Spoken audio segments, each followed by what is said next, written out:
having a few drinks with me mate Wally of a Friday, and there was a knock on the door, like, and go to the door, and there's my mate Steve there with standing there with a local prostitute.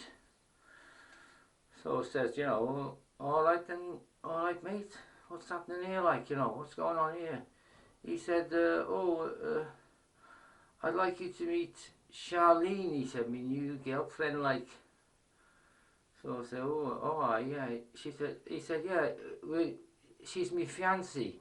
We're like engaged, you know. So I says, engaged to be what? He said, oh, you know, to be married. So he says, we're going to be married on a pirate ship in the Caribbean and Antigua and that. So I looked at Wally, you know, aghast, you know.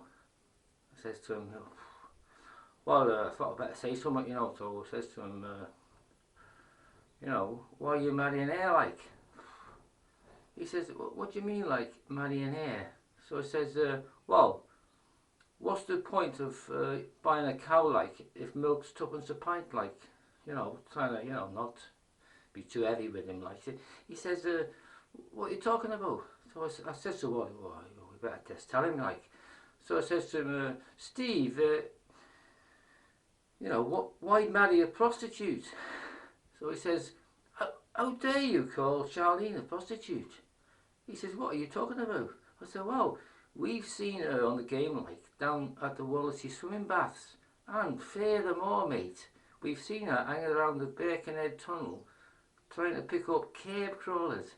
In fact, I'm not sure if my old fella had done a bit of business with her, like. Anyway, he clears off, like, in a terrible state. The lesson to be learned here is, if you know something about your mate's missus, keep your trap shut.